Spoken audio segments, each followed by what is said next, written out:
Okay, so welcome everyone for this afternoon conference. We are very honored to have a guest with us who will teach us a lot about orthodoxy. Before starting and introducing him, I would like to introduce myself.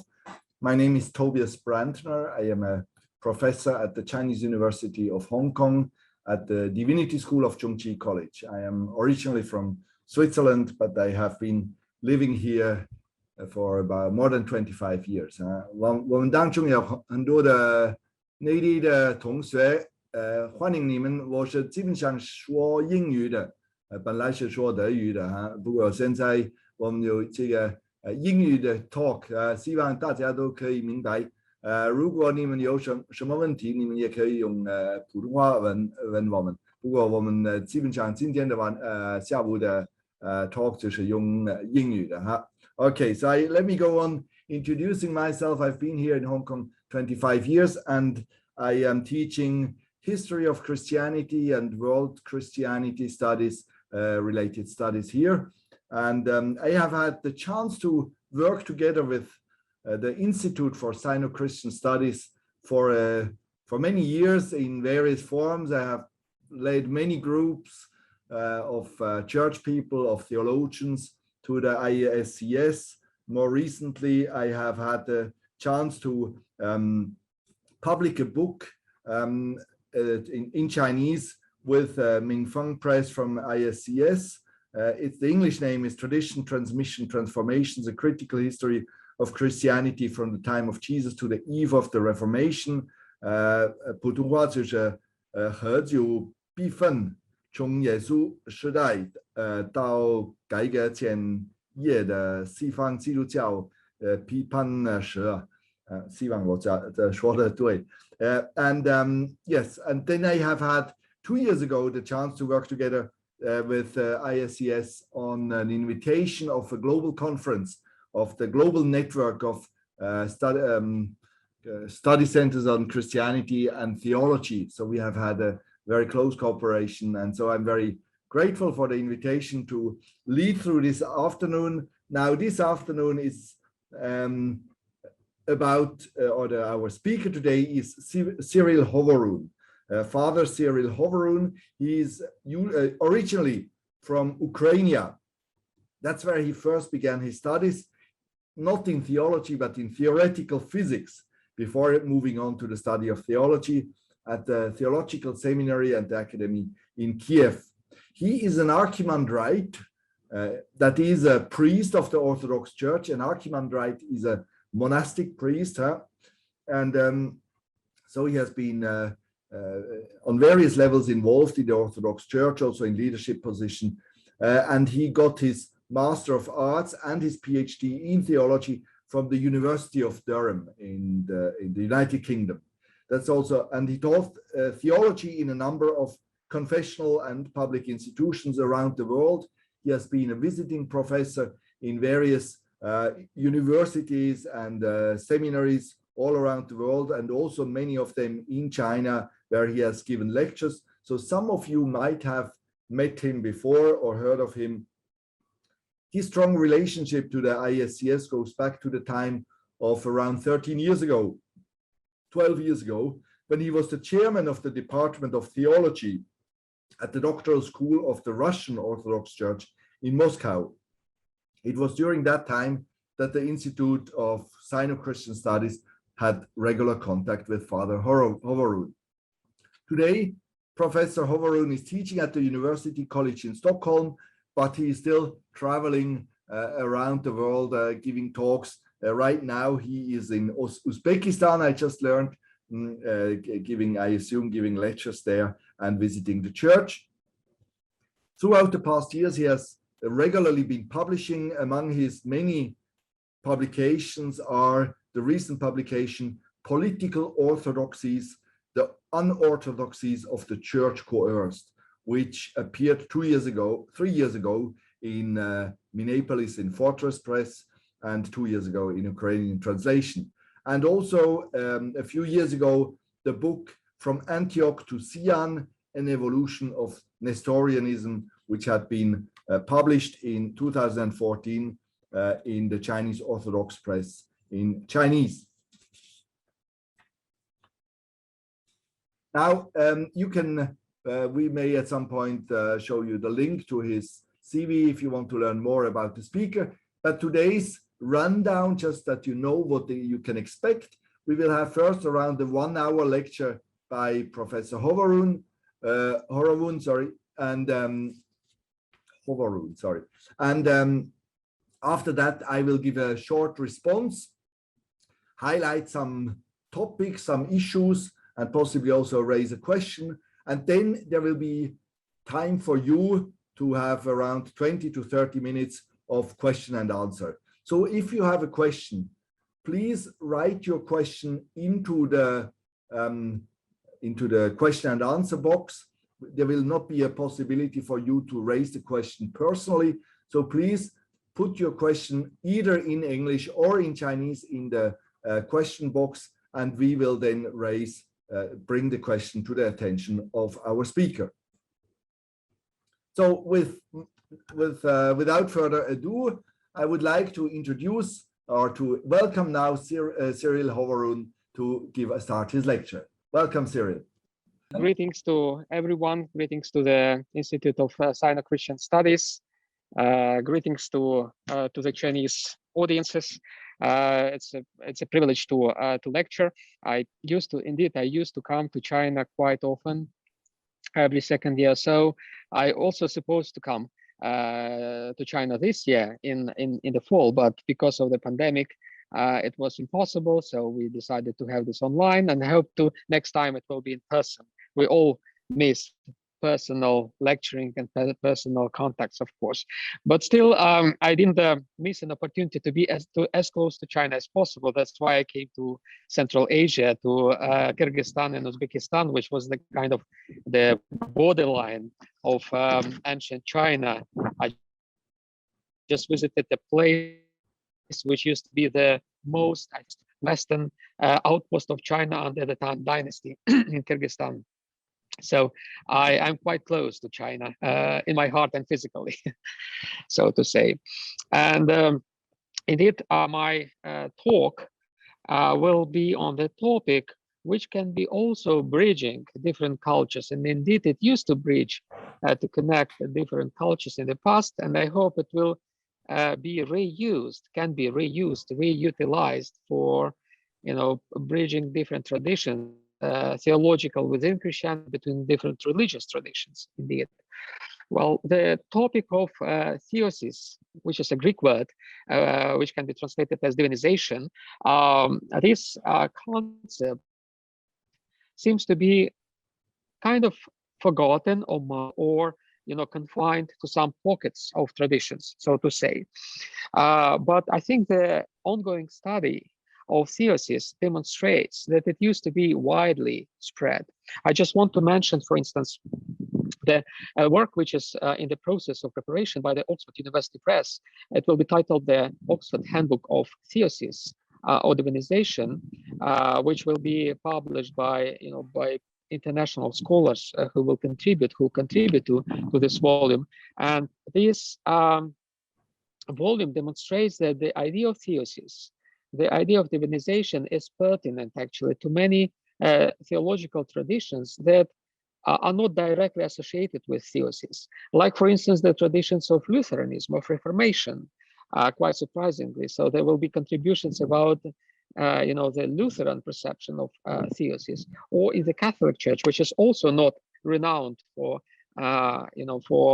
addressing the idea of theosis. Theosis is regarded to be an Eastern tradition, but as a matter of fact, it was universal, used to be universal, and its universality is being discovered through the modern scholarship. There are also some, I think, interesting connections between the idea of theosis in Christianity and in other religions.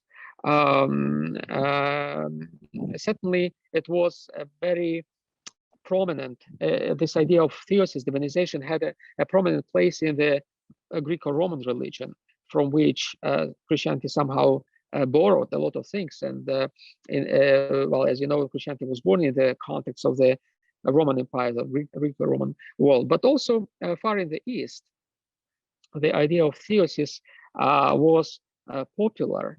The idea of light, of the divine light. I just today in the morning in Khiva, where I am in Uzbekistan, I visited the foundation of an ancient Zoroastrian temple, because this area, the kingdom of Khwarezm, before Islam, was dominated by many religions, including Buddhism, but also Zoroastrianism. It was a kind of dominant tradition here, and they had a lot of temples, and they actually entertained in different forms the idea of theosis, of divinization for the followers of this religion. I'm pretty sure that this idea of theosis can be also found identified in many other Eastern religions, including the traditional Chinese religion. So it's a lot of it's a lot to explore. So I hope that my lecture will incite you somehow to extrapolate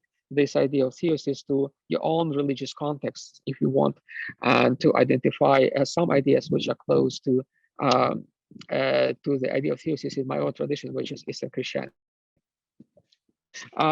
So yes, well, a technical thing. I think you've been distributed the handouts, right? That I will that from which I will quote some, long quotes, long text, so you could follow those quotes, and I will explain the ideas embedded in those quotes.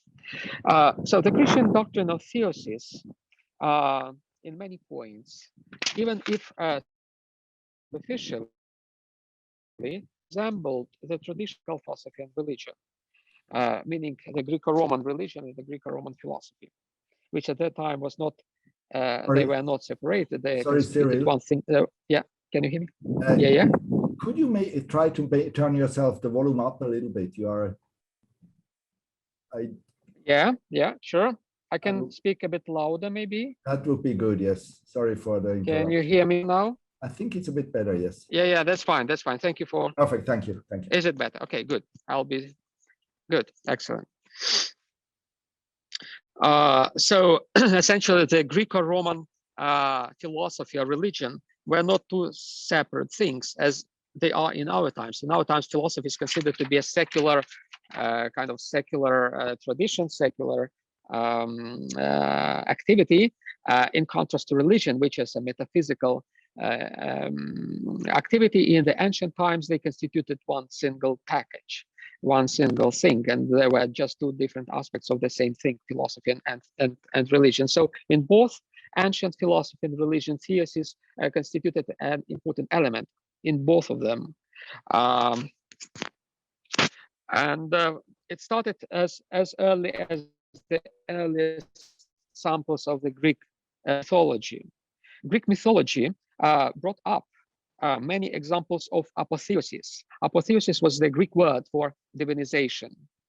And apotheosis meant literally the crossing by humans, the divide between mortals and immortals. The ancients, they differentiated between the human beings and gods by the criterion of being mortal or immortal, the capacity of dying. So gods could not die, only human beings could die. And apotheosis meant crossing the borderline between the realm where the beings, to the realm where beings didn't die. Immortality was synonymous to divinity. Heroes, for example, such as Heracles, for instance, and others, were celebrated as mortals who achieved divine status of immortals. So there were examples like, as I said, Heracles or Helena, the famous Helena, who had become the reason of the Trojan War. She was mortal, and then she was immortalized eventually and became a kind of a divinity. That's why some ancient authors like Homer believed that at least some parts of any human beings are innately divine. So in condition to the kind of the whole divinization of a human being into the state of immortality, all human beings also had some parts of divinity, some parts of immortality within themselves. Pindar, for instance, claimed that, and I quote him, "We do have some likeness to immortals in mighty mind of nature," end of quote. According to Plato, if a philosopher cultivates the godlike part of his nature, he can achieve deification. In such case, his soul, I quote Plato, brings calm to the sea of desires, but by following reasons and by contemplating the true and divine. So it's interesting that for Plato, the idea of theosis, of divinization, meant the internal calmness of the human soul, of the human inner being. Socrates was an example of such philosopher, at least from the perspective of Plato, and from the perspective of another biographer of Socrates, Xenophon. For both Plato and Xenophon, Socrates' deification was marked, for instance, by him possessing his own daemonion. Probably you know this famous concept of daemonion, a kind of doubler for exceptional human beings, a spirit that goes along with a human being. So Socrates had such such a daemonion, which was sample nation. Socrates was close to the immortals. Stoics in the later centuries agreed that Socrates was indeed a model of deification. There was a consensus that all philosophers should follow Socrates' model. After all, deification is the ultimate destination of every true philosopher. Neoplatonists describe this destination in detail.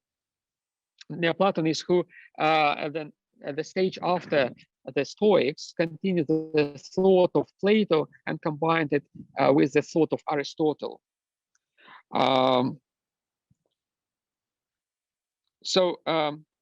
Plotinus, one of the Neoplatonists, yeah, you can see the quote from him, gave an account of his personal experience of what he called identifying with the divine. So Plotinus actually explained how he felt personally. What does it mean to be deified, to be like God? And this is the quote: "Often I have woken up out of the body to myself and have entered into myself, going out from all other things. I have a wonderful assurance that most of all, I belong to the better part. I have actually lived the best life and come to identify with the divine and set firm in it. I have come to that supreme actuality, setting myself above all else in the realm of the intellect. And after that, rest in the divine, when I have come down from intellect to discursive reasoning. I am puzzled how I ever came down and how my soul has come to be in the body when it is what it has shown itself to be by itself, even when it is in the body." This is an interesting experience which resonates somehow with the posterior Christian experiences of a person getting out of himself. The Greeks used for this the word ecstasis. Probably you know this word. It is also used in English. Ecstasis meaning literally standing out of the bodily experiences, the experience of soul, observing, contemplating the world outside the body. Well, in the modern culture, this word, well, is used for drugs, which is a very dubious experience, of course, but the divine experience was completely different, well, from the perspective of ancient philosophers and theologians. So we can see some points of divergence between the ancient Greek and Christian experiences of divinization, of stepping out of themselves. However, the more there were points of convergence between the Christian and pagan takes on divinization, the more the Christian authors stressed the difference between them. So they did not want to identify their own experience of divinization with the ancient Greek experience of divinization. Then they believed that the ancient Greek experience of divinization was kind of demonic, was not correct, was not okay. And that's why they stress that our Christian experience of divinization is different. For this reason, they avoided to use the term apotheosis, the ancient Greek term apotheosis for divinization, and instead they coined a new term, theosis. So even though these two words are very similar, apotheosis and theosis, they were used for different purposes. Theosis is a Christian word for divinization. Apotheosis is a pagan word for divinization. For the Christian theologians, Christian theosis is possible only because of the incarnation.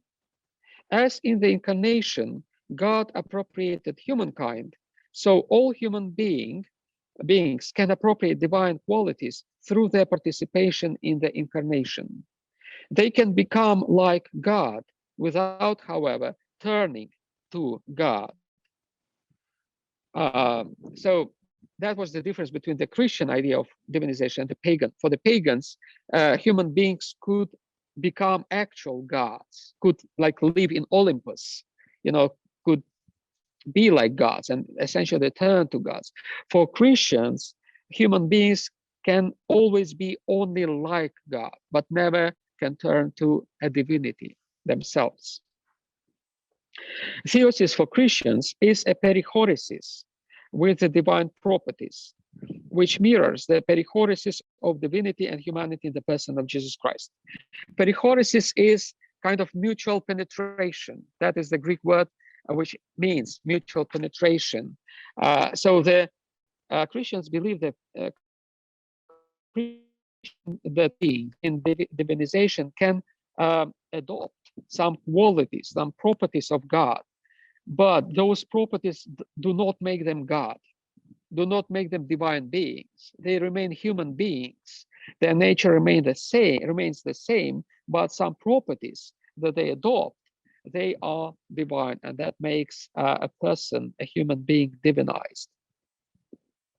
And this is possible only because of Jesus Christ, exactly. Theosis can be interpreted from the perspective of the logical categories of commonality and particularity. Logics was extremely important for the ancient Greeks and for the Christian theologians. And particularly, the distinction between two categories was important for Neoplatonists and then for the Christian theologians. And that was the distinction between the commonality and particularity. To explain it in a very simple way, commonality is the common denominator that we can identify in two different things. Like I can take two tables next to each other. They will be two particular tables, but they share some commonality, the common nature of tables or tableness, so to say, tableness, and that is the commonality. So these two basic distinctions, two categories, commonality and particularity, were employed by theologians to explain divinization, to explain theosis. For example, and they saw the references to two kinds of divinization, the common divinization and particular divinization in the scriptures. Like the common theosis has been the one described in Psalms. You are gods, from Psalm 82, verse 6. This phrase Jesus in John 10:34. Second Epistle of Peter, chapter 1, could also be as a reference to the common divinization envisaged for the entire human. This divinization can be energetic energy means collaboration between a human being and God.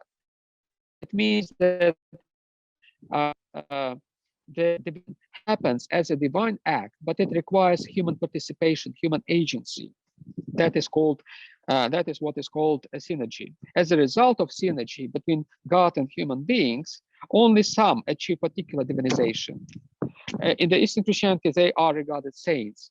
So, well, at least in the Eastern Christianity, divinization is not envisaged, it does not happen for everyone. It is envisaged, it is supposed that every Christian who participates in the, in the life of the church can become divinized like God.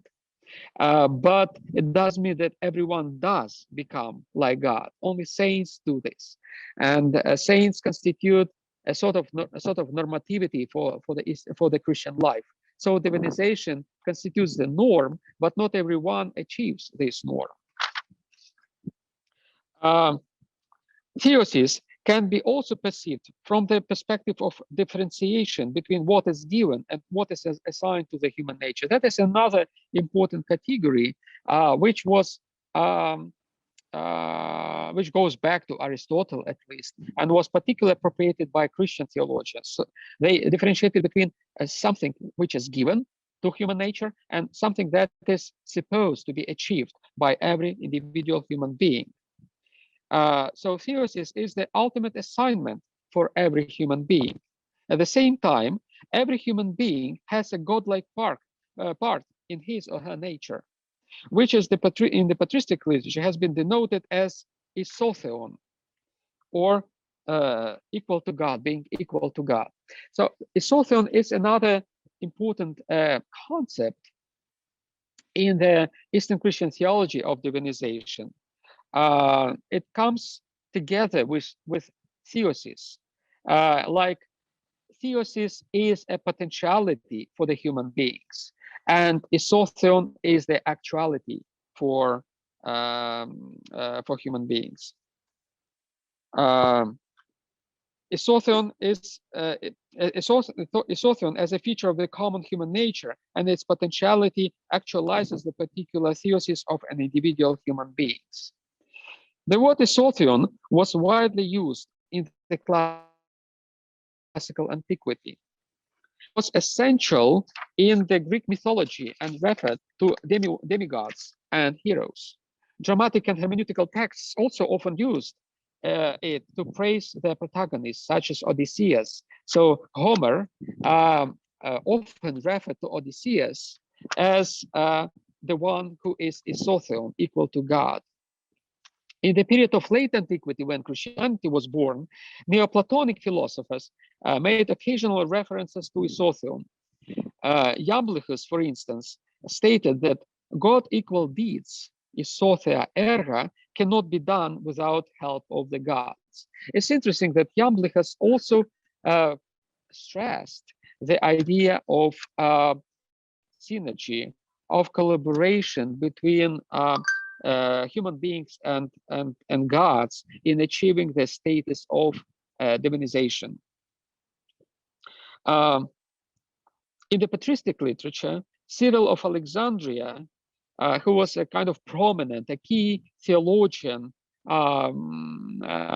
who explained the incarnation, he connected isotheon with the image of God. So isotheon, they took this ancient Greek Homeric concept of isotheon and applied it to the creation of human beings by God, and connected it with the ideas of the image of God. So that they differentiated between the idea of the image of God and the idea of likeness of God. Isotheon, they connected with the image of God and like potentiality, and theosis, they connected with the likeness of God as the actuality of divinization. For Gregory of Nyssa, who the idea of isotheon, the concept of isotheon, was fundamental human capacity of making choice. he called this capacity authexousion. This is a very important concept that somehow goes together with the concept of freedom, eleftheria. I will explain a bit later the difference between authexousion and eleftheria, two concepts that indicate the potentiality and actuality of freedom, of human freedom, how they're connected with the potentiality and actuality of theosis, of divinization. Hesychius, a lexicographer, a famous ancient Christian lexicographer, summarized this patristic tradition in his lexicon, where he defined the sotheon as immortal soul. So that part of the divine, the human nature, which was indicated as early as by Plato, Christian theologians and philosophers identified with the immortal soul and called it isotheon. The equal to God's soul becomes godlike in the process of deification, theosis. So the immortal soul has this potentiality of deification. This potentiality is called isotheon, and process of and a person the original patristic framework for theosis was incarnational and cosmic. Irenaeus, an early Christian father, very important one in the pre-Nicene tradition, he spoke about the theosis of the entire world, not just about human being to be deified, but also about the entire world being able to deify. I think this concept is particularly important in the modern ecological thinking, eco-theological thinking. The entire discussion about the environment nowadays, about ecology, seen from a very interesting perspective of Irenaeus and his outlook at the being called to deification through Jesus Christ. So for Irenaeus, theosis of the world became possible as a result of the incarnation of the Word in the person of Jesus Christ. Through incarnation, God embraced the entire universe with a purpose to bring it to unity with himself. For Irenaeus, God became what we are to make us what he is. This is a very famous dictum of Irenaeus that is a kind of formula of deification. In other words, there is a reciprocity and causality between the incarnation and divinization. The former, that is the incarnation, causes the latter, that is divinization, and the latter mirrors the former. In other words, the divinization, theosis of a human being, mirrors the incarnation of God in the person of Jesus Christ. Irenaeus called God's embracement of the entire created world recapitulatio or anakephaleosis, well, the Latin, the Greek words. This was a reference to Paul, who spoke about God's plan to unite all things in him, Jesus Christ, things in heaven and things on earth. This is from Ephesians 1. Irenaeus' concept of recapitulatio implied that God had incarnated for the sake of salvation of human beings and of the entire universe. I quote him, the entire flesh of the entire humankind, the whole world, entered under the head of Christ. By the 4th century, the idea of divinization became widely accepted in the Christian theology. Athanasius of Alexandria employed it in his polemics against Arius. Well, I assume that you've heard about the Arian controversy, how they argued in the 4th century in Alexandria then in the entire Greco-Roman world about whether Jesus Christ is a true God, true Son of God, whether there is a subordination of the Son to the Father, whether there is a distance between the Son and the Father. So all this discussion had to do with the concept of deification. The concept of deification is somehow a clue to understand this controversy, the arguments of both sides. So Athanasius of Alexandria employed the concept of theosis in his polemics against Arius. He used the point of Irenaeus with the reversal logical causality, given that we get divinized. So that was kind of given was not discussed. It was taken for granted that we are divinized. We are eligible for theosis. The law was because of the true God, because this hypothesis that we are called to be divine, godlike, towards theosis stands only if the God has become a human being. Otherwise, our divinization would have been impossible. In fact, then all Christians learn the possibility of theosis. And here I quote Athanasius more extensively. So here, the Son became man that we might become divine. And he revealed himself through a body that we might receive an idea of the invisible Father. And he endured insults from man that we might inherit incorruption. He might, himself was harmed in no respect, as he is impassible and incorruptible and the very word and God. But he cared for and saved suffering man, for whom he endured these things by his impassibility. And in short, the achievements of the Savior effected through his incarnation are of such a kind and so great that if anyone wished to expound them, he would be like those who gaze at the vast expanse of the sea and wish to count the number of its waves. Gregory of Nazianzus, who lived in the 4th century, who was a great theologian. For this reason, he has this kind of pen name or nickname, Gregory the theologian. He abbreviated this idea of Athanasius to one verse. And since then God is made man, so man is perfect as God. And that is my glory. The idea of divinization was important for Gregory, who frequently used the word theosis. He acknowledged that this word is not biblical.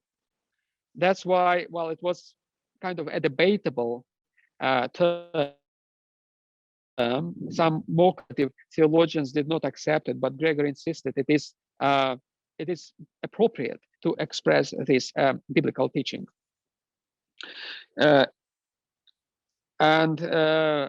Well, from this perspective, the term theosis was as new as other key words discussed widely in that period of time, such as homoousios or hypostasis. While still some conservative theologians did not accept those terms, and Greg confederates, Dortian fathers insisted that those terms are acceptable even though they are not biblical. He spoke of theosis, for example, in the oration, which is not surprisingly dedicated to Athanasius of Alexandria, because Gregory essentially explained the idea of Athanasius. I quote Gregory: "Whoever has been permitted to escape from matter and from the fleshy cloud, or should we call it a veil, by means of reason and contemplation, so as to hold communion with God and be associated with the purest light, insofar as human nature can attain to it, such a man is truly blessed, both in terms of his ascent from here and in terms of his deification there. A deification which is inferred by true philosophy, and by virtue of describing all the duality of matter through that unity which is perceived in the Trinity." End of quote. The Syrian poet and theologian also lived in the 4th century and also participated in the Arian controversy, but he lived in the Syriac milieu on the edge of the eastern edge of the Greek world, sometimes in Persia, sometimes in Byzantium. He expressed the same idea in more verses. I quote him. It is a beautiful Syriac poem that he dedicates to this concept of theosis.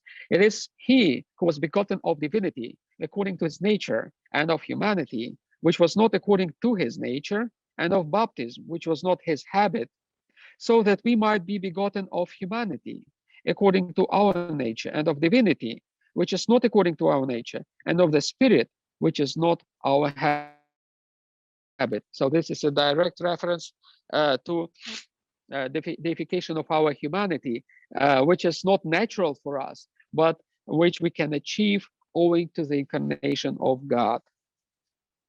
The writings of Pseudo-Dionysius the Areopagite, a writer who lived also in Syria in the early 6th century, constituted a landmark in the Christian theology of theosis. This pseudonymous author, he concealed his identity behind this biblical kind of figure of Dionysius the Areopagite, but we don't know his real name. And he made the theology of theosis his central topic and a departure point for the exploration of other theological topics. So it was a kind of a key to the Pseudo-Dionysian theology. Being a Neoplatonist, Pseudo-Dionysius, in the Platonic way, spoke about godlike minds that ascend to the archetype. He spoke about architheos as the archetype for theosis. And they become similar to this architheos, the original God.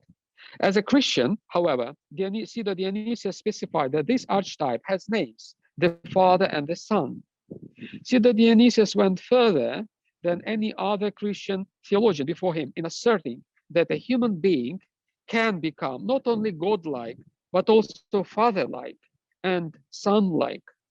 At the same time, he stressed that there is always an unsurmountable chasm between God and creatures, however godlike the latter can become. And I quote him, "The procession of our intellectual activity can at least go this far, that all fatherhood and all sonship gifts and on the celestial powers. This is why godlike, deiform theoides," he used the words, come to be and be named gods or father of gods.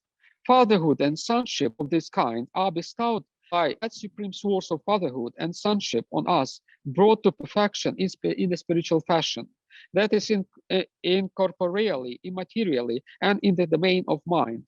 And this is the work of the divine spirit, which is located beyond all conceptual immateriality and all divinization. And it is the work too of the Father and of the Son, who supremely transcend all divine fatherhood and sonship.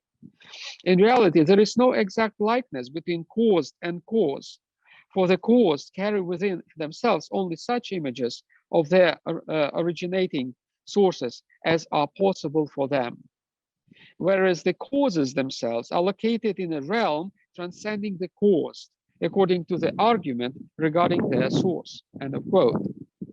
Well, now we come to Maximus the Confessor, probably the most important theologian who dedicated a good deal of theology to the concept of theosis. He identified the moving force of deification, which is love. Love was central for the thought of Maximus, and it also was central for his concept of theosis, of deification. Love is also reciprocal. The love of God to humankind moves God to become a human being and then inspires human beings to love God. Out of love to God, human beings move to him and become deified. So love moves human beings towards deification. And I quote Maximus, "He himself by grace is and is called God, just as God by his condensation is and is called man for the sake of man. And also that so that the power of this reciprocal disposition might be shown forth herein, a power that divinizes man through his love for God and humanizes God through his love for man. And by this beautiful exchange, it renders God man by reason of the divinization of man, and man God by reason of the incarnation of God. For the Logos of God, who is God, wills always and in all things to accomplish the mystery of his embodiment."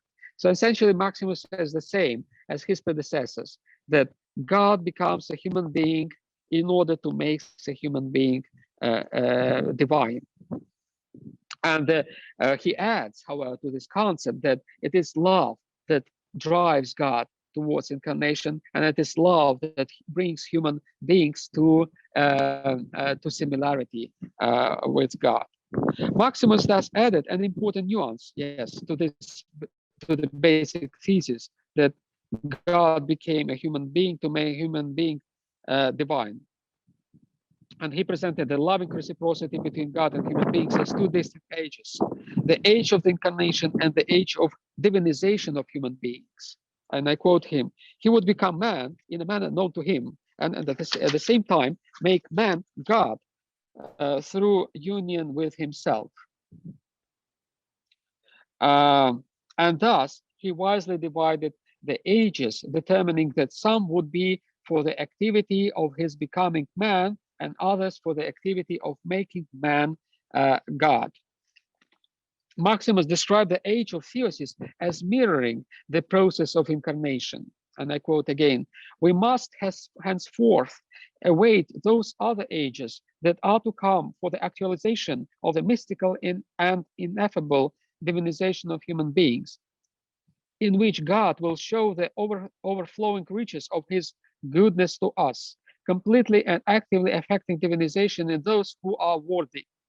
For if he himself reached the limit of his mystical activity of becoming man, becoming like us in every way but without sin, and having descended into the lowermost parts of the earth, to where the tyranny of sin had driven man, then there will be certainly also a limit of God's mystical activity for the divinization of man in every way, with the obvious sole exception of any identification of man with God's essence, making man like himself and raising him beyond all the heavens, to where the natural grandeur of grace dwells and calls fallen a man through the infinity of goodness. End of quote. For Maximus, the age of has not arrived yet. The age we live now is of the flesh, so he called it. It is different from the age of the spirit, which will come about after this present life. And this idea is eschatological. Maximus certainly means the afterlife, the age after the second coming of Jesus. The present age is framed by the laws of nature. In the future age of theosis, the natural limits will be overcome. And I quote him again, we will become the very thing that is not in any way the outcome of our natural capacity. Since nature does not possess the capacity to grasp what is beyond nature. For nothing created is by its nature capable of actualizing divinization, since it cannot grasp God. For this is the property of divine grace alone, that is, to grant the gift of divinization proportionately to created beings, brightly illuminating nature by light that transcends nature, actively elevating nature beyond its own proper limits through the excess of divine glory. Now we come to a theologian who lived in the Middle Ages in Byzantium, in Constantinople, and he probably was the most eloquent in describing his personal experiences of divinization. Just like, remember Plotinus, we mentioned Plotinus, how he described his personal experience of becoming like God. So Simeon, the new theologian, was very open, was very explicit in describing his experience of being divinized. He described how thesis affects human beings and experiences. And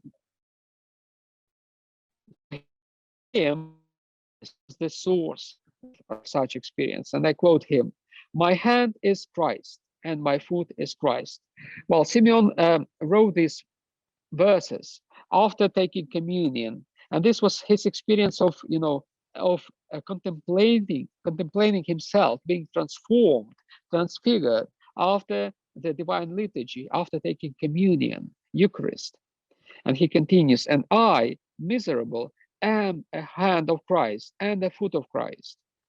I move my hand, and it is the whole Christ who is my hand, since we should think that the divine divinity is undivided.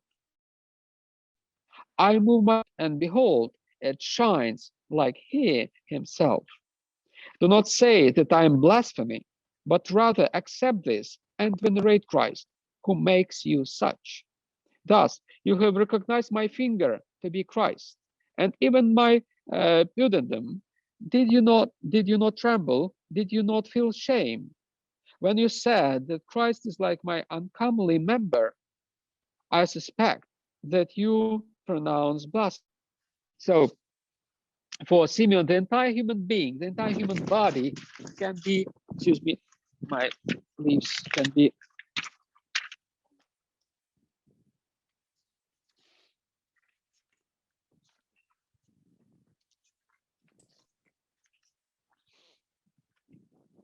I'm sorry, it was a wind, Okay. it was like a spirit. Sorry, it's okay, it's okay. Uh, yeah. Uh, yeah, so for him, this experience of divinization affected the entire human body, the entire human being, did not leave any part of the human body outside of this experience of the divine. A century after Simeon, a Coptic monk in Egypt, who became later a bishop, whose name was Bulus al-Bushi, Paul of Bush, who lived in the end of the 12th, beginning of the first half of the 13th century, in a similar way connected the incarnation, Eucharist, and theosis. Bulus did this in Arabic language. Soon after, this language had replaced Coptic in the life and worship of the Christian community in Egypt. The writing of Paul marked a renaissance of the Christian literature in Arabic under the Ayyubite rule in Egypt. I quote the Paul's deliberations on Eucharist, which are similar to those deliberations made by Simeon, the new theologian. Then, after that, God added to us a favor in relation to the state Adam was in before his error. And he gave us his life-giving body, just as he said, I am the life-giving bread, which came down from heaven. Whoever eats of this bread will live forever. Then he told us what the bread is when he said, the bread that I give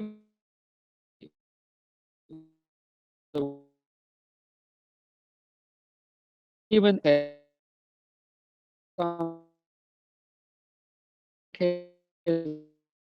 life. His statement in you means in your essential nature, essence.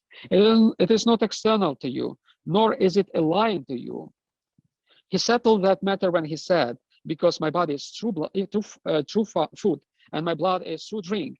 Whoever has eaten my body, drunk blood, as for he said that because his divinity is united with his body, he has been united with the holy bread and has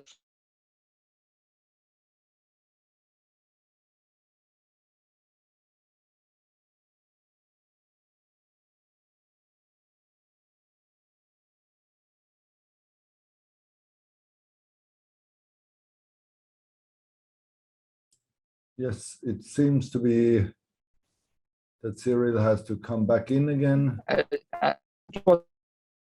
a disruption. Yes, welcome back. Yeah. We can see you now. Okay, can you see me? Yes, we can see you and we can hear good. you. Okay, you can go on. Okay, good. Yeah. So I continue.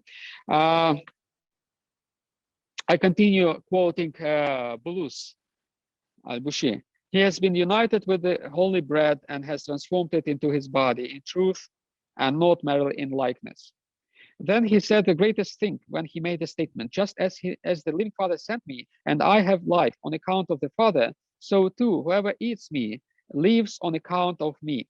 He did not need to say here, whoever eats my body, because he already had established that in the preceding statement. He said first, the living bread, and informed us that that bread was truly his body. Then he said third, whoever eats me. He means here that he is God incarnate, and his divinity is not differentiated from his humanity. Whoever partakes of the Eucharist in a worthy manner and with faith, God resides in him and gives him the life that he gave to the body united to him. The idea of divinization is particularly strong in the Coptic spirituality and theology and continues to be very strong. If you go, say, to Coptic monasteries nowadays in Egypt, in the desert, and you talk to monks there, they continue, speaking about divinization as the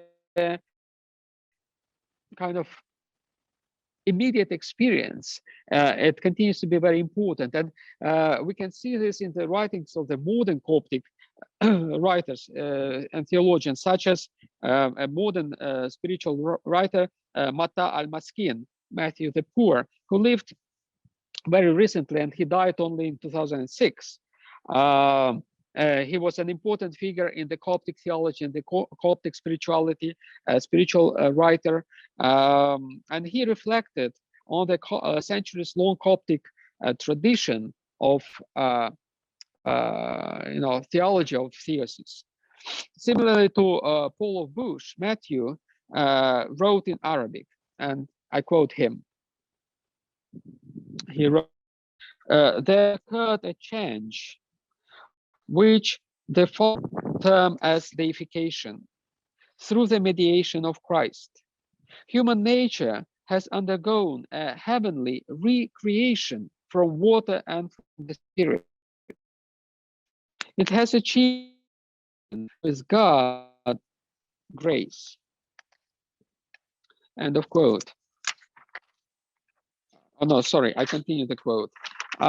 It's just a different passage from Paul. The deification, theosis, that the fathers had in mind does not mean the change of the human nature into a divine one. Rather, it means qualifying nature for life with God in a communion of love. So it's interesting how he summarizes. Paul summarizes the teaching of the early fathers, who insisted that there is no kind of change, transubstantiation of the human nature into the divine nature, but it means the adoption of some qualities, properties, which are divine by the human nature, and this happens under the influence of love. And he continues, this is accomplished by lifting the serious barrier that severes the life of man from that of God, namely sin. This takes place through the blood and our partaking of the reason, deification, or union in its perfect sense as a life with God can be fulfilled except at the resurrection from the dead.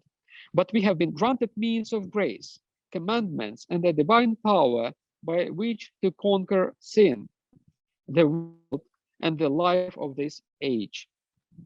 We have a new door open before us. Through this door, we can have here and now a foretaste of the union with God in communion of love and in obedience. Therefore, the union of man with God, or the legitimate aim to seek. This is due to the pre-existing union between divinity and humanity in the incarnation. It is Christ, then, who has set it before us as an aim. I think this is a very good and a comprehensive summary of the Eastern teaching about theosis. To summarize this teaching, we can say that divinization of human beings is possible because of the incarnation and constitutes the telos, the end, the purpose, the rush of the Christian life. To an R, it includes the purpose of salvation. I want to explain myself maybe a bit clearer here. So if we consider the idea of salvation, which is very important, crucial to Christianity, it is somehow included in the idea of divinization, at least from the Eastern Christian perspective. Salvation is a part of divinization. It's not that the divinization is a part of salvation, it's the salvation which is a part of divinization, because from the Eastern perspective, Eastern Christian perspective at least, the purpose of the human life, even before Adam and Eve fell, was to reach the point of divinization.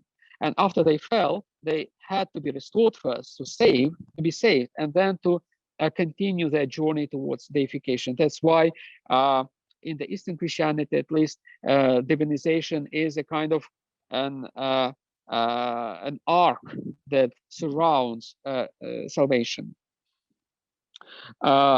Not unlike the sin, which does not change human nature ontologically, theosis does not alienate it from its original logos either. So if you take sin, the ideas of sin in Eastern Christianity, in difference, for instance, from some Western Christian traditions, especially like I think the Reformed somehow, there is an idea that sin does not change, does not alienate human nature, does not make human nature different. The human nature just misfunctions, but continues to be the same. Deification in the same way does not change the human nature. Salvation, deification adds to human nature new functionality, new properties, which are divine. It changes the modality, the tropos of the human existence, and makes it fit what God intends about humankind. So that is a kind of my summary of the Eastern Christian take on deification. I wanted to demonstrate that deification is really important. It's really crucial, central for the Eastern Christian theology and spirituality. And as I said in the beginning, deification also was important and continues to be important, even though in a more concealed way in other Christian traditions, in the Western Christian traditions. And we are on our way to rediscover the idea of deification, of theosis in all Christian traditions. Also, I believe it's very fruitful to find parallels and similarities between the Eastern Christian concept of deification with Eastern religions, as there are some striking similarities and the same striking differences between the Christian concept of deification and, say, the Greco-Roman concept of apotheosis. So it's a way to walk towards discovering, those parallels between the Christian concept of deification and the deification within religious traditions, including the Chinese ones. That would be my kind of invitation for you, maybe, to explore these parallels. Thank you. Thank you. Thank you for your attention. That's what Yes. I wanted to share with you. Thank you, Professor Hovorun. This was an excellent and inspiring talk, and I think all of us learned a lot about the theological concept of theosis, and you explained this concept so well by relating it to various other categories within theology, but also to its background in Hellenism, and also in the end relating it or raising the question about how much it can also be related to Asian religions. Before I go on with responding a little bit, I just like to remind those listening that please feel free to raise any questions in English or in Chinese in the Q&A box, and we will try to respond to them. 请大家如果有什么问题，你们随便写英语也可以，普通话也可以，在这个 Q&A 这个地方里，你们可以就是我们尽量就是回答你们的讨论你们的问题哈。So thank you again, Father Hovorun. And one point that you put very clearly that I found very impressive and very clearly put is that Christian theosis is possible only because of the incarnation. So this fundamental link between incarnation and theosis has remained an important argument throughout your presentation. For instance, when you explain how Maximus described the age of theosis as mirroring the process of incarnation. Now, your presentation offers an amazing tour through the early Christian tradition, showing how various theologians emphasize theosis as a center of what the Christian faith is all about. Now, if we overlook the huge varieties of theologies within all of Christianity, East and West, North and South, we can see that one of the core questions, or maybe one of the systematic frameworks which within we can understand the diversity of theologies, is the question about how do the divine and the human come together. This may refer to, of course, to the question of the incarnation, but it may also refer to the question of how we as human beings get involved in this whole divine act of God becoming man. Now, one of the struggles that many Christians, and maybe most importantly Protestant Christians, and among them most particularly Reformed Christians have. Reformed Christians are those, of course, Professor Cyril knows that, but I say it for the listeners. The Reformed tradition is the tradition that goes back to Calvin, and maybe where the most famous theologian was Karl Barth in the 20th century. So for Reformed Christians, there is always the worries about the confusion of the divine and the human. So Reformed Christians are particularly strict in their emphasis on separating the divine and the human. As Karl Barth would say, God is the holy other, the one standing above us, etc. So God is God, man is man, and there is nothing except of in Jesus Christ that brings the two together. Now, against such concern, you state very clearly that it is only based on the incarnation that humans can participate in God and can appropriate divine qualities. Maybe the place where you explain it most pointedly is when you say they can become like God without turning to God. I really like this early in your talk, you said that. So also you refer to the idea of perichoresis. You know, perichoresis means the ambulation or the exchange of properties among the three persons of the Trinity, so the three persons of the Trinity mutually dwell in each other, exchange their particularities, and that humans can, based on such mutual appropriation, also appropriate divine qualities. Now, here my some critical questions comes in. Like, as I am myself standing in the Reformed tradition, maybe that's where I have my own sensitivities. I wonder whether you and the tradition that you quote always maintain this strict relatedness to the incarnation. As for instance, when you say that every human being has a godlike part in his or her nature. Actually, also when you refer to the Eastern tradition, because one of the reservations I have regarding the Eastern tradition is that this separation is not always clearly maintained. God is somehow also in us. We are also kind of turning divine. So is this really a part in us that we have? Although you characterize this equality to God, this isotheon, simply as a potentiality, are we not in danger of easily turning it into more than a potentiality, rather as into an innate ability? As for instance, when Hesychus described it as our immortal soul. That's one of the problems I have there. One fundamental concern that the concept of theosis caused is the so-called Feuerbachian danger. Maybe just Feuerbach, that was a post-Hegelian, left-Hegelian philosopher, a Marxist philosopher, sorry, not the Marxist philosopher, but someone preparing the way for Marx. He kind of put pre-Marxist. Yes, the essence of Christianity. He said famously, as I reduce theology to anthropology, I raise anthropology to theology. Same as Christianity, by degrading God to humans, elevates humans to God. So several of the statements that you quote play into this kind of Feuerbachian's criticism of Christianity. In hearing these quotes, Christianity appears simply as making man perfect in God because God is made man, as for instance in your quote of Gregory of Nazianzus.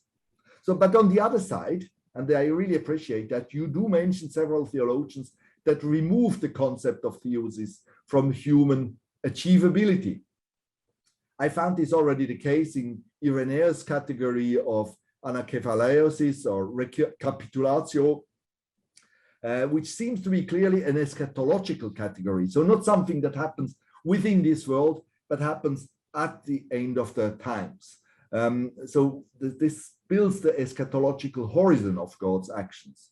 And even more clearly, in your final reference to Matthew the Poor, I really like this reference, you explain very clearly that the theosis or the deification cannot be fulfilled except at the resurrection from the dead. So in other words, there is a tension going throughout Christian theology. It is the tension between humans' active participation in the path of salvation and humans' passive receptivity in the path of salvation. Again, you could take these two stands as embracing all of theology. Somehow all of theology can be located somewhere within this tension between human participation and human passivity. So traditionally, theology in the tradition of Augustine emphasizes more our passive receptivity in salvation. And Eastern theology, you may note that Augustine was probably the single most important theologian for the Western tradition, but not at all so for the Eastern tradition.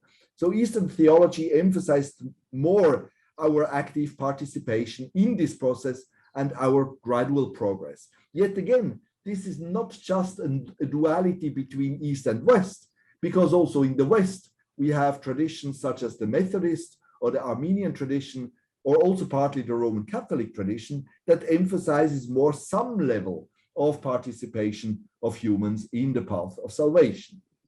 So in your examples, you show kind of both. You show, you give quotes, you refer to theologians of the Eastern tradition that kind of talk about some human participation, but then also you talk about people from the theologians who are more aware of the danger of too much emphasizing human contribution and try to counter it. So my fundamental question to you is, how much is theosis something that can be reached in this life? And maybe I connect another question to this, and then I would like then to pass also on to questions by our audience. You know, in the Western tradition, maybe one, besides the Roman Catholic tradition, the Methodist tradition is one that has very much emphasized this kind of participation. It's the Armenian soteriology. Armenian soteriology means that humans have some role of saying yes to God's grace. We cannot, of course, it's all God's grace, but we can say no or we can say yes or something like that. And then, but John Wesley also developed this doctrine of so-called perfection, which means that somehow perfection can be reached. Of course, it's not full soteriological perfection, but kind of perfection in love within this world. Now, my question to you is, how do you stand there? How do you understand it? How much is theosis something that can be reached within this life? Yeah, please, Professor Hovorun. Yes, thank you so much, Professor Brandner, for your response. It's a very rich response, I would say. It's really thoughtful, and really appreciate that you've read very carefully, very deeply those texts that I quoted, indeed. And yes, and your questions are very legitimate. I mean, from the theological perspective, absolutely, and they need to be answered. I would say that they are not just Christian questions pertinent to the Christian theology. I'm now in Hiva, which used to be a center of Islamic learning, as you know, and Hiva was also a place where, quite interestingly, similar discussions took place in the Middle Ages. There was a movement here in this area within the Islamic theology that argued for very strong human agency in relationship to the divine providence. So there was a kind of a school of theology which flourished in this place in Central Asia that insisted that human agency is very important, you know, in relationship of human beings with God, with the supreme being. And not everyone shared these ideas, I should say. There were the mainstream school here actually suppressed the school that supported, they advocated for agency, and the same tension, as it were, existed in the Islamic world. So it's really interesting to explore this tension between human agency and providence from every religious perspective, not just in Christianity, but something that interests us, I believe. And indeed, it's yeah, I believe that it is a kind of point of divergence, if you want, between several Christian traditions, within several Christian traditions. I think on this point, we are a bit different in Eastern Christian than Calvinist tradition. Not so much maybe Catholic, even the influenced by Augustine, but who is the kind of the basement, the foundation for the but owing to the medieval scholastic Catholic tradition, a more kind of approach to appreciate the human agency. I would answer maybe briefly how we perceive the idea of energy, vibration between and an image which was uttered by a modern theologian. He was not really a theologian; he was a monk. Can you go closer to the microphone? Yeah, you are breaking off a bit. Can you try to go closer to the microphone also? Yeah. Yeah, I will repeat. Yes, thank you. So I want to exemplify where we stand in Eastern Christianity regarding human agency by an example offered by a modern monk. He died maybe 20, 30 years ago. His name was Paisius. He lived on Mount Athos. And I like, this very simple way to explain human agency vis-a-vis divine providence. He said that we human beings, what we can do is we can draw zeros. Whatever we do, we just draw zeros, many zeros, right? And however many zeros we draw, they remain zeros, some. But then God comes, the divine grace, and God puts one in front of those zeros. Mm-hmm. And then those zeros, obtain weight, essence, meaning. They become real things. And then with the divine grace, the zeros we drew, our effort becomes rewarded by the divine grace. That is the way how I would put, our theology in Eastern Christianity. So without God, all our efforts are zeros. Yeah. With God, they take, and wait. That would be my answer to your last question. And speaking about the first question about the kind of divided line between the divine and human, I think in Eastern Christianity we are very clear about distinguishing between what is created and uncreated. Like the ancient Greeks, they use the category of mortality to differentiate between the transcendent and immanent, between the divine and human. So they use the category immortality. In Christianity, we use the category of createdness. What is created and what is not created, what is uncreated. And I think this dividing line is very clear with us. We human beings are created. We cannot become uncreated. But we can be united with God by his uncreatedness. That's why in Eastern Christianity, we have another important idea of energies, energia, or activities. They can be translated as activities. Properly know that in the Middle we had the theologians such as Gregory Palamas who articulated this theology of uncreated energies, that God has energies, and the energies, activities, is God himself. They are uncreated. And we believe that we as Christians can participate not in the divine essence, which is inaccessible for us, but in the divine energies, which are God himself. They are uncreated, but these energies actually make God standing out, coming out to us and bringing us in unity with God. The Christians experienced these energies not just like concepts, like ideas, but as light. And they use this image of God, of divine light, as the uncreated energy of God coming to us and enlightening us. Simeon, the new theologian whom I mentioned, described this experience of the divine light as penetrating the human being and making human beings divinized. Theosis is the result of the divine light energy coming out from God and penetrating us and bringing us closer to God.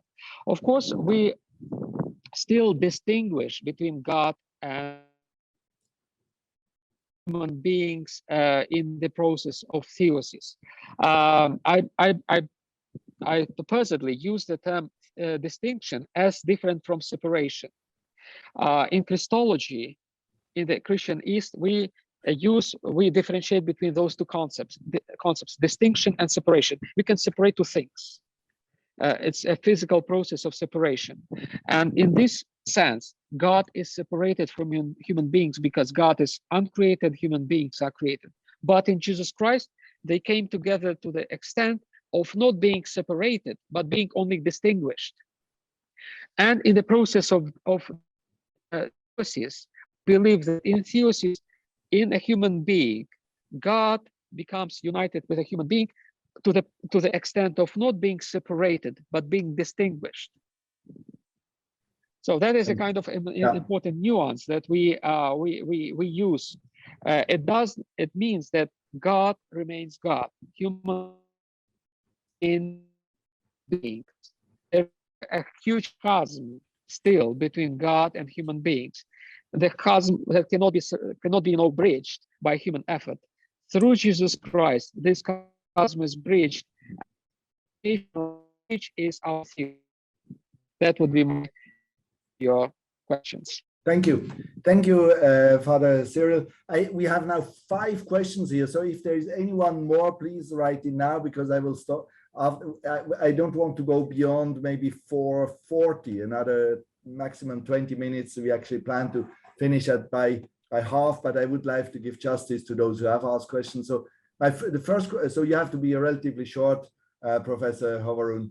The first question comes from Peter Xie from Taiwan, who has participated in the translation of some works on theosis. So he asks, I do have a question regarding to Gregory of Palamas and Vladimir Lossky's theology of energy. I wonder if I can get your opinion. The theology of energy stresses the difference between divine and human natures, so that two natures will have no chance of mixture or change into another nature. Therefore, when Palamas interpret 2 Peter 1:4, the partaker of divine nature, they change the meaning of the stance from the meaning of words to human can only participate in divine energy, not divine nature. If so, do you think this stress might endanger the true or the actual unity of the divine and human nature, since unity involves koinonia of each other? So how do you see that? Yeah, that's a very good point. Thank you for this question. You indicated what Palamas and Lossky and other theologians stressed. Indeed, we believe that we cannot participate in the divine essence. Well, they use the word, the Eastern kind of theologians were careful enough not to use the word nature, thesis, in application to God. They use the word essence in application to God as the aspect of the divine which is inaccessible for human experience. This essence remains what they call the divine darkness. Darkness not in the sense of evil, but in the sense of something that cannot be penetrated, cannot be accessed by human experience and human knowledge or human experience. So that is the essence which remains outside our reach. But God is not unreachable for us. That's why we introduce this idea, the Christian theologians use this idea of energy, activity, which is the accessible part of God. So the nature, essentially, the concept of nature, thesis, comprises the concept of essence, ousia, and the concepts of energy, energia, somehow. It doesn't mean that nature and, essence and energia are two different things in God. In this case, God would be separated in two different parts. No, the divine nature remains simple, and we insist on simplicity of the divine nature. The divine nature simply can be accessed and remains inaccessed for us. The inaccessed part of the divine nature, so to say, part, I use part, in the quote marks, because it's not part, it's the same divinity, is inaccessible. The accessible side of divinity, the side that Moses experienced on Mount Sinai when he saw the rear of God. So they use the biblical language. That is the accessible part of divinity, and in the Christian theology in the East, we call it the activities, the energies of Christ. That's why we do not say that the nature is inaccessible. We don't apply the word thesis actually to God. We apply in the East the concept of ousia as the inaccessible aspect of divinity, and energia as the accessible one. Thank you. A question that goes into a similar direction is that it is a question by Sierren too. Tau. It is interesting to note that when Calvin interprets 2 Peter 1:4, he followed a similar concern, stressed that human has no way to participate in divine nature, but only quality of divine nature. Since speaker mentions about Reformed theology and Calvin, yeah, I think this might also be answered by what you have just said. Yeah, I think that's a good point. Yeah, you can also distinguish between the essence and quality, what the Greeks called theosis, the aspect that is the attribute of the divine nature. Of course, they use different terminology. Also, they use like quality, theosis. They use the simply because different aspects of quality. We don't need to go deeply into those categories, those differentiations, but I think it's a good way to put it, as it was suggested by the student. Yeah, thank you. Then I have a simple question that you may answer very briefly. What is the role of isotheon in Eastern Christianity today? And is there a corresponding or related concept for isotheon in theology today? Yes, we can say that isotheon is something which has been called in theology as imago Dei, image of God. Oh yeah, that's good. Yes. And that is also answering your question, Tobias, regarding what is the divine sparker, this divine part in the human nature. That is the image of God. It's not God himself. It's the image of God which is divine in the human. Yeah, that's very. And that we can call isotheon. Yeah, so we could also say that this is something that is always there. So that would also be the role of isotheon in Eastern Christianity today. Exactly. That's kind of like the basis of everything. Yes. Yeah. Okay. Then exactly. Thank you. Then a question on St. Thomas. Is St. Thomas' beatific vision or connature also a sort of theosis? What are their similarities and differences? So he tries to Kiki. Yes, there are some.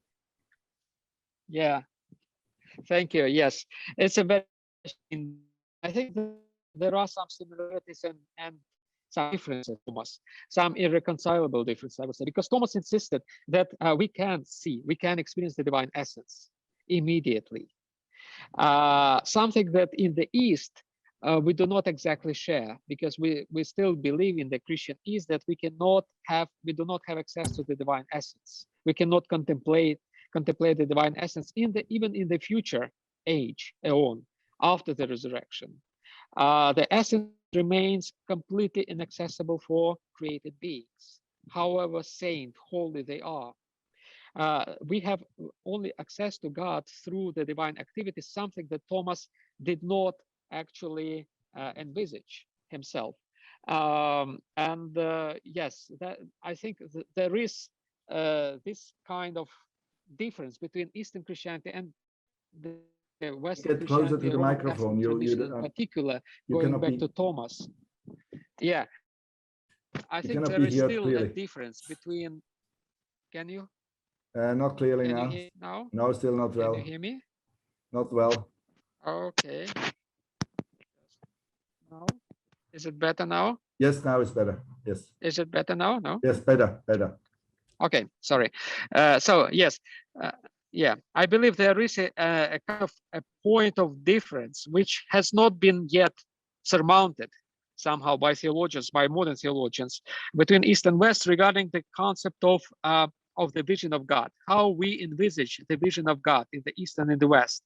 You know, we between the Eastern and Western theologians, we have discussed many differences that existed in the past, like filioque, and we reached an agreement on those differences. But still, we cannot, reach an agreement on the concept of the accessibility of God. It's still kind of a point of divergence, and it goes back to Thomas, goes back to Gregory Palamas, our Eastern theologians. So it's still a debatable issue.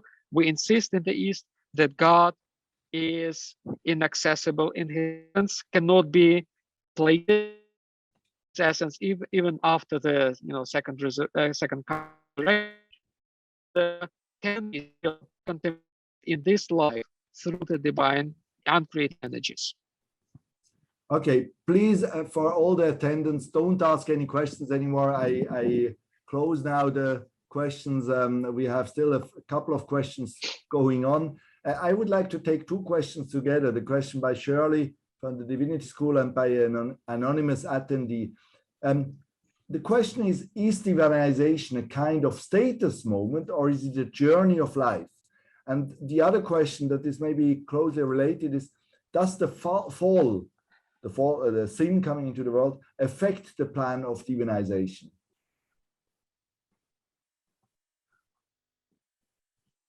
Yes. So as I mentioned, divinization is the initial goal for human being, at least from our perspective, Eastern Christian perspective. The first couple was created with a purpose to reach the point of divinization. That's why when the temptation happened in the paradise, and the devil suggested Eve to be like, by detouring, the way suggested by God towards divinization. Actually, the devil in the paradise suggested the first couple to have a shortcut towards divinization, which had been promised by God. And because they took this shortcut to divinization, they fell. That's how the fall happened. So we explain the fall also from the perspective of divinization in the East. And we explain the salvation also from the perspective of divinization. We say that salvation is just a step towards divinization. Yes, we made this, we misstepped, we fell. Now we were restored by Jesus Christ, through the incarnation. And we need to continue our journey, which had been set up in the beginning, the journey towards divinization. And for us, divinization is not an instantaneous moment. For us, divinization is a way of life. We go towards divinization all our life. And yes, it's like the life journey. Yes, thank you very much. And then I have a question which was raised in Chinese, and it's quite a tricky question, actually, interesting one. I would like to ask whether the idea of theosis is influenced more by ancient Eastern philosophy, religion, and cultural traditions, and because of this, maintained and emphasized this idea so much. So there is some similarity with Buddhism and Taoism, thus manifesting a remarkable difference between Eastern and Western ways of thinking, or does it rather belong to the origins of early Christianity? So the question is somehow, is it more something that is kind of there because of this kind of philosophical cultural influences, or is it really simply something that is coming from the origins of early Christianity? Yeah. Thank you for this question. It's wonderful. I believe that the idea of theosis was influenced by other cultures, particularly Greco-Roman culture. But the influence was limited. The influence was mostly relevant to the language, how the theologians expressed their their teaching about theosis. I believe that teaching per se, in its essence, is profoundly Christian. It comes from the revelation, from the Bible. It's biblical. But the way how theologians explained this concept of theosis was borrowed to a great extent from other cultures, particularly from the Greco-Roman culture. At the same time, theologians wanted to make different the Christian perception of theosis from the ancient Greek. That's why, for instance, as I mentioned in the beginning, they used a completely different term. They coined a different term. They never used the Greco-Roman term apotheosis. They used the term theosis for that. Yeah, that's why, yes, there are similarities in the language, but the meaning is very Christian, I believe, in this concept of theosis. And of course, there are some parallels between Christianity and Eastern religions. That's true. I would not explain those parallels by borrowings. If you take, for instance, even Islam and Christianity, there are some interesting concepts in Islam about uniting with God through through constant prayer. In Sufism, in Sufi interpretations of Islam, and there is also another similarity between like Jesus prayer and mantra in Buddhism. Some common kind of practices of reaching unity with God. Yes, there are some parallels. Maybe they are not necessarily like borrowings. Well, people just try to do similar things to get united with God, and they need to be explored. And I believe that yes, Christianity is very self-sufficient theologically, yet it's not a closed system. Yeah. There are many parallels and which need to be explored. I really like this response. I think that is really, this opens up a huge window also of inter-religious, but also intra-religious communication between East and West, but also between Eastern religions and Western or kind of not Western, sorry, Christian religion. So this is exactly. A fascinating field, and I'm happy that you are involved there. And obviously, yeah, it's a very makes an important part of your life now being in Uzbekistan. Now, sorry, I have one last question, which goes a little bit into another direction. So please try to respond it very briefly. The question by Zita from COHK is that you mentioned the notion of free will, and the person realized that it is interesting that scriptures talked more about the will of God, and Jesus was proclaiming sometimes not out of his own will, something happened not out of his own will, but out of the will of God. But it seems to this person who asked to Zita that the Old Testament talked very little about the will of God. So when does the idea of free will or the will of God arose? Is it because of the influence of the Greek or Roman or Stoic philosophical influence? How do the Eastern fathers understand the free will? So it's a huge question. So I don't know whether you want to answer it or whether you can give a very short answer. It's huge. Yes, it's huge. Well, actually, I try to answer. I'll try to answer very briefly. Yes. Well, I wrote a dissertation. My PhD thesis was on the concept of free will in the patristic literature. Wow. I should say that indeed it's a huge question indeed for the ancient culture. And if you take Greek tragedy or comedy, the Greek literature, it's all about the prevalence of the divine will over the human will. And I believe only Aristotle started talking about the human agency as independent from the divine, especially in his Nicomachean Ethics. It continued in the Stoic philosophy somehow, but I think flourished really in Christianity. And we owe, as Christians, the idea of human will, human agency, free will to Origen, the great Alexandrian theologian and thinker who lived in the 3rd century, Origen, who actually advocated for the idea of the human agency as a very important component for salvation of human beings, without which salvation is impossible, without human agency. So the posterior fathers somehow continued this Origenian kind of line of thinking. But I think, yes, it is very important. And if we want to to understand the Christian concept of free will, we need to go back to origin. And of course, the idea I mentioned in my lecture, the idea of freedom is connected with the idea of theosis. So there is a parallel between the concept of image of God, the concept of sotheon as a potentiality for deification, and the concept of aftexousion as a will, a human freedom, which cannot be taken from human beings, which is kind of nested in the human nature. And then this potentiality can grow into actuality of the likeness of God when the imago Dei translates or develops into the likeness of God.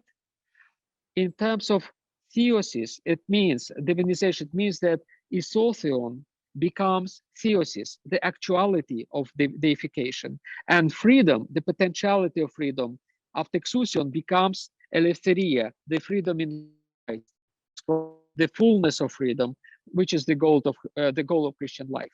So there is a correspondence between the idea of image of God, divinization, and freedom. Thank you so much, Father Cyril, Professor Hovorun.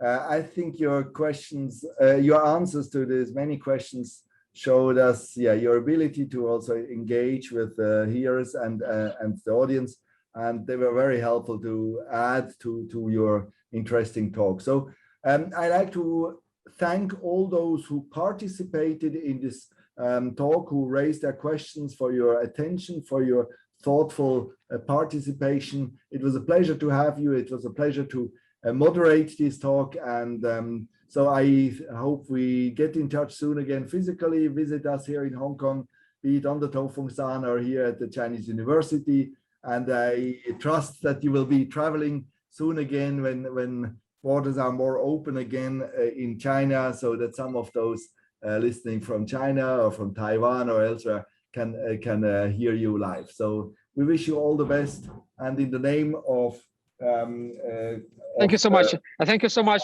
Thank you. You're most welcome. I have a few, just a few final information for the audience. First of all, please follow our WeChat official account. It's SCT. It's uploaded there to obtain the thesis and watch Sino-Christian theology online lecture series.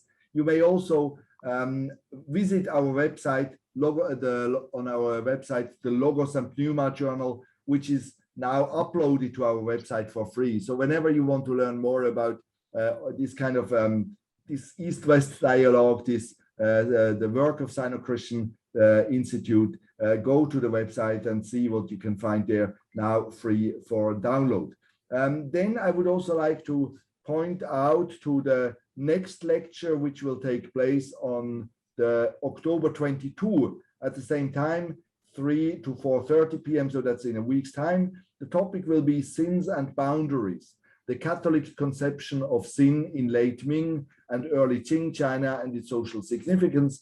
This will be a lecture given by Xiao Qinghe, professor from Shanghai University, and the interlocutor will be Zhou Weiqi from the Chinese Academy of Social Science. So this is what we have for you today. We wish all of you all the best, a beautiful weekend, and for you, Professor Hovorun, a beautiful stay in Uzbekistan. I hope you have some good meal there and some good discussions. All the best to you. Thank you. Thank you, everyone. Thank you so much. Thank you. Thank you. Thank you.